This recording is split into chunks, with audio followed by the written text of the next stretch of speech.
Jason Ellis is in the studio with us.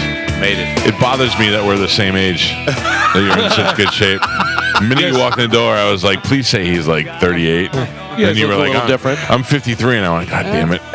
We're the same exact age. I don't know. What was first for you? Skating for you? You were ready to Fighting, go, huh? What was first? Yeah, skating. Yeah. Skating. Yeah, I'm not really a fighter. But you did do that. And like when I was introduced to you, I found you by accident, first of all, on a podcast. I think I told you this last time, but my brother-in-law came home and he goes, "Do you ever listen to this guy?" And I go, "No." And he goes, "He's on the Sirius." And I go, "All right, I'll check it out." So then I listened to it and instantly became a fan. You were arguing. No one could give you a definitive answer on whether or not fish had genitals, and if they were. I got to the bottom of it eventually. Yeah, you knew they were. Sharks have two dicks. Did you know that? No, I didn't. You can't say that word. Oh. That's all right. That's all right. You're talking about sharks, so it's okay. You're not being sexual, but I have to be. But sharks have two penises, and I know. Listen, I don't make the rules. I just got to play by them. Okay, sorry. Yeah. And I didn't know. Wow. Anyway, I was listening to you to do that, and. But what really attracted me to the show was not the content, was the frustration in your voice. Because you're like, God damn, I'm taking 50 phone calls and nobody's got an answer. And I just listen, because a lot of times if radio guys go on too long about something, they're like, all right, get on and move on. You were making it funnier as time went on. So it was very good. So I became a fan. Then I heard you on Howard's show, and then your life just started unraveling over time. And maybe a little too much. Well, I don't know. I think it makes people very interesting when they're honest and you find some stuff out. You seem to be on the stronger end of things. Like you have no problem talking about stuff. Yep. I've always been pretty open about that. I feel like the more open I am, because sometimes it is painful to say, and when people repeat things that you've said back to you, it's a bit cringy. Yeah. But I was always, it helps people. Maybe not a lot of people, but every now and then someone would reach out and say, hey man, like I've gone through something similar and you made it okay. And those were the people that made me never back off when it came to things that most people would not want to talk about. Do you also feel like I sleep really well at night? You could say what you want about me, and people will be like, "Oh, this guy did this." I know what I did and what I didn't do, so I sleep very well at night. And I feel like you probably do too, because you got nothing to hide. Dude, I've been on hospital beds, heart condition. Yeah, and they're like, my heart goes into a different AFib? rhythm, and AFib. And when it first happened, they said I was having a heart attack, and I was probably I thought I was gonna die. Right. And when I was there, and I thought I was gonna die, I remember thinking, like, I am who I am, and I'm not hiding it from anybody on this planet. And anybody that I had a beef with, I'm going to squash it because it's small, it doesn't really mean anything, and I actually love those people. And when that was kind of the end for me, I lost my brother, it just made me realize life is like, I'm not going to bend to like what you think is popular, or like if I've done things that aren't cool and I'm not going to get a pat on the back, I just don't care anymore. Like, this is it. I felt very bad. I when I heard you talking to, I think it was Howard, I don't know, it might have been on a podcast, but you were like talking about losing friends. The more honest you were about your sexuality, that you lost friends. And I thought, those aren't friends. Those aren't, and your friends are the ones that are there. But anybody who distances himself from you is not a friend. Also, when you're young, you don't know that. Yeah. You just see, especially social media kind of stacks up where you think social media is that's the last thing you need in your life. Right. Yeah, that's people that won't say stuff to your face, which is amazing to me, because there's so many people that haven't been punched in the face by saying that to somebody, and then get smacked in the face, and they go, "Oh, I shouldn't say that." You shouldn't say it on social media then. Yeah, I don't read it. It's funny because every now and then somebody is a friend and goes, "Hey man, did you see what someone said?" And I go, "Where?" And they go, "On Instagram." And I'm like, "Dude, do you not know? Like, that's not the real world, right?" You know, like, I've noticed even recently the political thing, like, because I am a part of the gay community. I'm not anymore, but I still represent. What do you mean you're not anymore? You were ousted? Since I got sober, I've realized that I'm not attracted to people like that anymore. Not attracted to the gay community? Yeah. No, so who are you? I know. I got a girlfriend. I see you have a girlfriend. I'm in a monogamous relationship for the first time in my life. Okay, I got you. And I'm really happy with it. And I don't have this urge. Same with doing drugs and alcohol. I don't have an urge because I've put in the work and realized that I do that stuff to run I don't want to face my little painful things in my childhood or even in my adult life where it's just a habit for me to do something to keep me occupied on thinking about those problems. So I've faced those problems. Well, you're constantly self-evaluating and figuring things out. I'm a mess. I've been through so much stuff. I'm so tweaked. I've had to make a lot of adjustments and face a lot of that's demons. how you survive. You know what I mean? I mean, most people, that's how people kill themselves because they can't deal with the issues. Right. So that, once I faced all those things, I chopped one off one after the other. And I was like, I wonder if like the whole sex thing has anything to do with it. So I'll just stop doing that. And when I stopped doing that, I was like, wow. Yeah, dude, that was a big thing that you were using. And then that sort of, that's why I don't want to sound mean. I'm not into that. And then I think I go, man, but you did do that. And not only did you do it, you told everybody. You showed a lot of people. There's no coming back. There's no coming back from that. Yeah. But I'm happy with who I am. I'm happy I got to wear those shoes because I understand what it's like to be those people. Same with the other side where I used to be angry at people that were angry at gay people. Right. And now I'm like, I got friends that are Republican and I'm like, they love me. And I love them. If I need a place to stay, they let me stay at the place. Too many people get tagged with stereotypes. We all do, especially because of social media. They make one side seem so crazy, and vice versa. And the next thing you know, you're like, "That's it. I'm not talking to that guy anymore." And I'm just like, "I'm not about that anymore." That's very interesting. You're a very smart guy. I have to tell you this. I did not know Jason Ellis, the comedian. Yeah, I know that you hang. I know that you hang in that group. I know that if you were not good, those guys would not let you be doing it. Yes, they are like that, aren't they? And then I roll up at the Comedy Store one day for the Dirty Show by accident, and you get up on stage. And I think to myself, well, this is a great opportunity to see if Jason Ellis, the comedian, is a good comedian. I was on the balls of my seat laughing. Your story, I don't remember if you remember the story you were telling. It was basically you just doing storytelling, but in a way that was so goddamn funny. And I was not giving you any kind laughs. I was genuinely laughing, and there were some people up there that sucked that night. Yeah, and I got it was you, and then all of a sudden Hinchcliffe comes in and Cam, and I was like, whoa, I hit the jackpot, you know. But you were up there with those guys. You made me laugh a lot. You were talking about being at an orgy. Yeah. I've been to more than one, unfortunately. Which one? I think I know the one. Did it involve a couch? Yes. Yeah, that'll do. But I thought to myself, I said to these guys this morning, Jason told a story that he can definitely not tell on the show. No. But it wasn't. I don't want to. Yeah. But that was saying, like at the Comedy Store for the Dirty Show. For the show, yeah. And also, the more I evolve with my comedy and the sobriety thing, I don't mind talking about it if you want to ask me about it. No. I don't. I'm even cutting those stuff out of my your act. Yeah. Just because I'm moving on, man. Like it's not. I used to shock people. Yeah. Because I didn't think that I was worth anything. If I don't bring some sort of shock, then you're not going to think I'm interesting. It's like an insecurity. So what do you a therapist? What do you do? How are you finding out all this stuff? I mean, seriously, like how much therapy do you do? I mean, I have a sponsor. I do. I go to meetings and I do the work. I work on myself. I evaluate myself every day. Why am I reacting? Why did I do that? Why do I feel like that? Why did I do that to this person? Why did they do that to me? And it just makes everything. But you're very interested. You're very interested in being the best you. Like I evaluate myself too, and then I go, well, I'm fine. It's working. I mean, you're a good guy. Come on. No, I'm not a bad guy. You don't have that much to. I've made a lot of mistakes and done a lot. I haven't. I've done a lot of things right, but I will tell you, filled with hate. You know how you just break free and you're like, I just want to squash the beef with the mate. I want to set people on fire. Right. I remember that. Me too. I don't have that. I just want to squash it thing. I want to be there until I've seen the last inch of How's life. that going for you? I mean, I haven't gotten in trouble. You know what I mean? So I had to let it go. Yeah, I was gonna. It's better. It's healthier. I'm not saying it's not. Something dangerous. You know.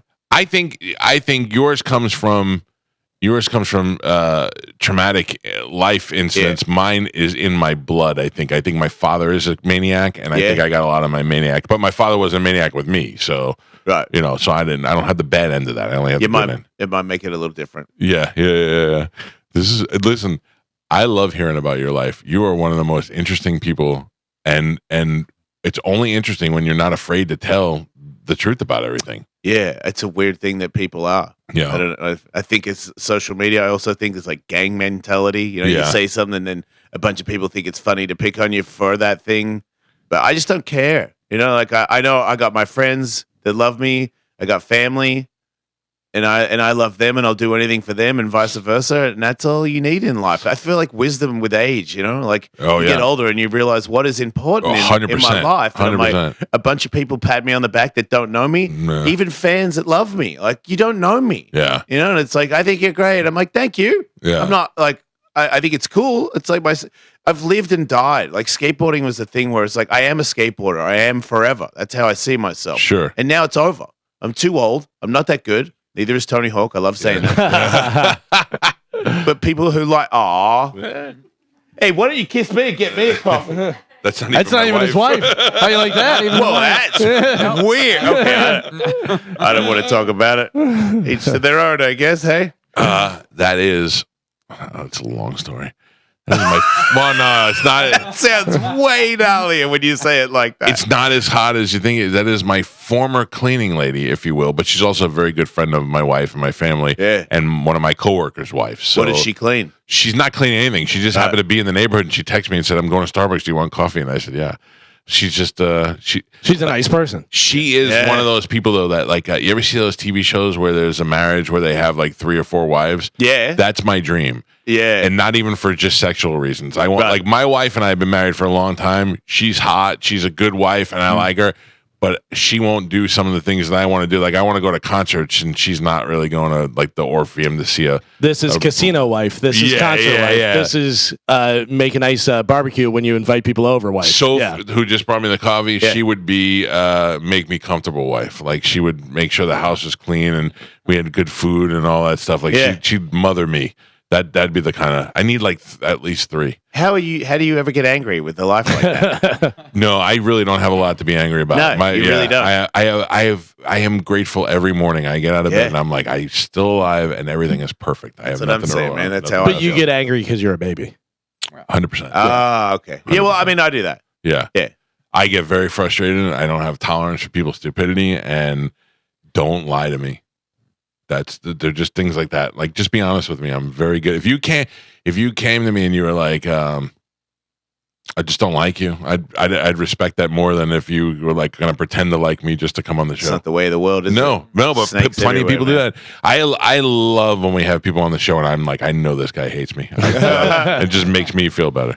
Yeah, I don't know. Do you go to therapy? I don't get a lot. No, but my wife is a therapist. How funny is that? Oh, well, then it's free therapy. Yeah, pretty much. See, my girlfriend is in sober as well, and I am, like you said, a baby. I relate to that big time. Where things aren't going my way, I'm like, and then she starts to talk to me, and she's the only person that's ever talked to me in a way where I'm like, okay, you're kind of pissing me off because you're telling me the truth, and I don't want to know the truth. I want to just want to be sad. I just want to be mad. And voice of reason. I see your angle. I see. Yeah, no, I am being a baby, and I do need to let it go, and so I can move on and enjoy my day because the day is great. I'm like, she's right. Yeah, and then off I go. It just takes me. Once you say those words, she's right, and makes your relationship a lot easier. Yeah, I'm like that with everybody. Yeah. Because I've been wrong so many times that it's. I've lately learned to say that I'm right because I'm so quick to be like, I did it again, didn't I? My wife, I don't really get involved in her therapy stuff a lot because I don't really want to hear about it. But I did learn. Very supportive of you. I did learn something from her that I definitely suffer from. It's called learned helplessness. Is where I'm capable of doing anything. I've gotten where I am by working my ass off and getting here. Yeah. But now that I'm here, I can't do anything. I have to hire people for everything. I have to. This guy throws my garbage. He walks my dogs in the morning. I'm very happy to I got somebody that does everything for me because I've just become helpless. I'm like that with electrical things. The TV doesn't work, and I just give her the remote. Make it work. Make it entertain me. How long have you been together? 4 months. Oh, so not since you were here last time. When you were here last time, you were still running the Wild West. Alone. Yeah. And where do you meet? More ways than one. And where do you meet? On a dating app. Oh, really? Yeah. And do you know who he is when you see him? Or you just like the head tattoos? You knew he was? Yeah. and it's just like a you just knew who he was. Yeah. Now, is this like a celebrity one, like a Ryo one, or just like a Bumble kind of thing? Yeah, it was Bumble. Yeah. I've never gotten to be on any one of those. Yeah, see, I went on a tear. Then I realized I'm addicted to that. So if I go on then I stopped doing anything. Then I was like, go on dates without trying to do anything. Yeah. Because that's meeting people. That's not like your addiction. Right. And then, I believe in a higher power now, and my higher power. Oh, where did this come from? Well, dude, I start praying, right? And my sponsor's like, pray. And I'm like, yeah, okay. And I'm like, I don't know who I'm talking to because I don't believe any of that stuff. Right. But I'm praying every morning and I'm doing the work. I'm doing the cold plunge. I'm doing, eating right. I'm sleeping. I'm not using. I'm taking care of myself. I'm going to skate at Tony's ramp this day. And we're going to do some stuff that I'm older and I know I'm going to push it today. So I get in my little 3-point stance in the backyard. I pray and I go, look, God, I know I'm not supposed to ask for stuff, but if you could just keep me safe today, I would appreciate it. That's it. That's adorable. And I go to the ramp and I get knocked out. out. Like proper one. Like I'm out for like 10 minutes. And I've been knocked out a lot, but usually lately when I skate and I get knocked out, Tony's there and it's hey man, do you know where you are? and I go, it's Tony Hawk asking me if I know where I am, which means I've been knocked out. Right. So this time it's like, hey man, you know where you are? And I'm like, dang it. Did I just get knocked out? He's like, you did. And he's like, what are you doing here? And I'm like, I came to do a podcast. He's like, yep. He's like, you're okay. And I'm like, okay. He's like, just so you know, for the last 15 minutes when I asked you that, your answer was, I don't know you and I don't know. And I was like, whoa. Wow. Yeah. And I was like, well, that's bad because I've been knocked out a lot and I know the levels. I'm a bit of a doctor when it comes to injuries, like how you talk after, right. How much do you remember of it? Are you sad after it? So I've definitely had concussions where if I have a shower after it, it makes me cry, or if it rains, I cry, and I know it's from the brain injury. Holy cow. It's like a depression thing. So this time, they make sure I'm okay. I'm hanging out for about an hour, and they go, you good to drive? And I'm like, yeah, I'm good to drive. And I got to drive 2.5 hours back to my house in LA. I get in the car, and a voice goes, kill yourself. Oh no. Man. And I go, no, I don't think I really want to do that. And it just kept saying it over and over again. So now I'm having an argument for 2.5 hours in my car with driving yourself. back to LA with myself. Yeah. And I'm like, stop. And it's whispering it to me. And I'm like, okay, this is like when people go mad. Yeah. And then I get home and I'm by myself on the couch and it's still talking to me. And I'm like, no, we'll not. And then I go to bed. And I remember before I went to bed, I was like, hey, God, like that whole thing this morning about keeping me safe. Appreciate that. Good looking out. And I mean, I wasn't very happy about it. Yeah. I wake up in the morning and another voice goes, hey, man, you're going to be okay. You hit your head.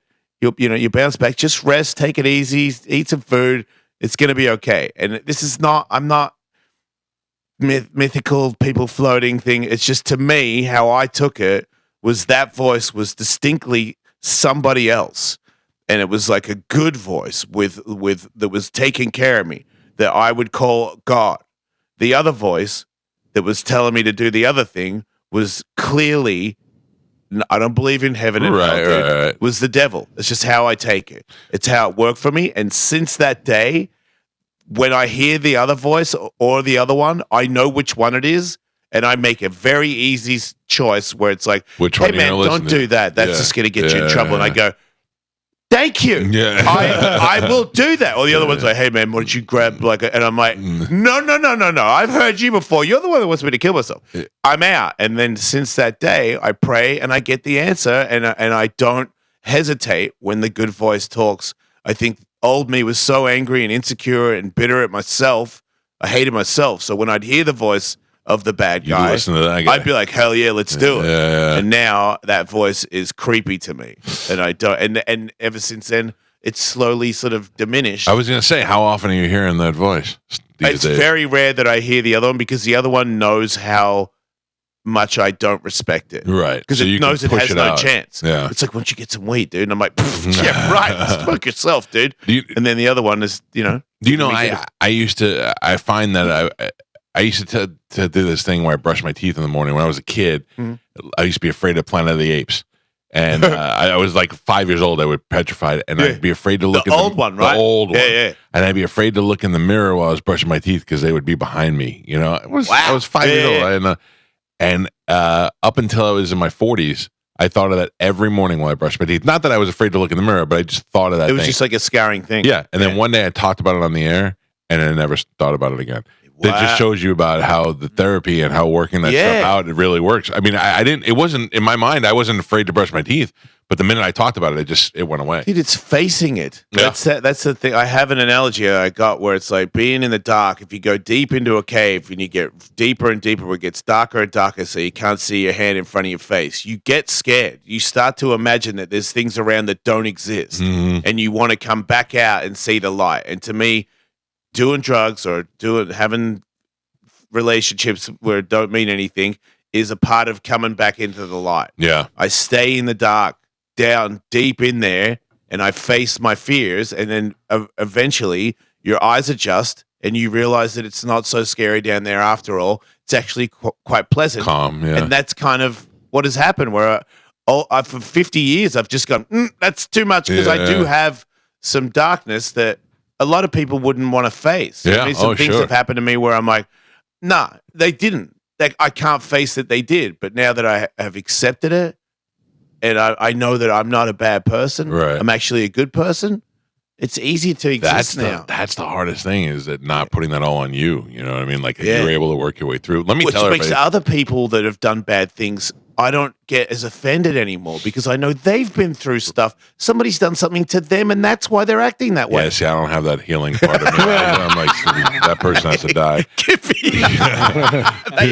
I'm serious. That person has to die. Jason Ellis is here. We're getting into some deep stuff, and we're talking, but Jason's a very funny comedian. I know I've seen him firsthand, and he's going to be at Coastal Creative in St. Petersburg tonight. Yep. Let me look real quick. There's shut my thing off. 8:00 tonight at Coastal Creative. I got skateboards. We got Tony Hawk signed skateboards. Oh, nice. Yeah, he's going to be there. I'm lying. You never know. You never know. That's right. Thank you, Mike. Now, Joel Jimenez. Yeah, Joel Jimenez. Now, do you very know how funny I guy. know who he is? Because I saw your video, or his video, one of you guys made at the Comedy Store. Yeah. But they make Joel work at the Comedy Store also. Everybody does that. If you're not a Regular moron like I am, like this fancy pants guy, because they're like, fancy pants, you're not going to work the door. Yeah. So you got to work your way in another way. But everybody that makes it, like, started there. Or Tony Hinchcliffe was the door guy. Yeah. That's how they do it. They get door guys, they get spots, they do good in the spots, and they get a feature, and then they do really good there. And then they're allowed to move on, and then eventually they get their name on the wall. That's how it goes. He was like, please come see me at Coastal Creative so I don't have to work here anymore. He's not lying. But he's not. He is there all night, like late at night. He's like cleaning up tables, and then every now and then they go, hey, man, do you want a spot? And he goes, yeah. And those guys are... Yeah, that's how Ari started. They're hardcore, man. Yeah. Ari was all the biggest guys paid their dues there. Just waiting for a chance to get up. That's how I know. Like, I've done stand up a couple of times with friends of mine who I like. Robert Kelly, I get to go on. Yeah, I stage love with that him. guy. He's been a big help to me. He's a good dude. But he's not. He was mean to me the other day because I went to Taco Bell and he got mad at me. I'm too fat and I went to Taco Bell. He called me. He didn't talk to me for like a week. Why was he really mad though? Yeah, and then he was really mad because he heard me talking about going to Taco Bell. And then it made him go to Taco Bell. I caused a fat chain reaction. He should be mad at you for that. If you made me go to Taco Bell, I would be mad. Listen, I think you're great. I think you're a great guest. Thanks. I think you're a super interesting guy. Thanks for having me. And very funny comedian. Go see Jason Ellis at Coastal Creative, 8:00 tonight, downtown St. Petersburg. Nothing's going on. Go down there at St. Pete. Half your buildings are destroyed.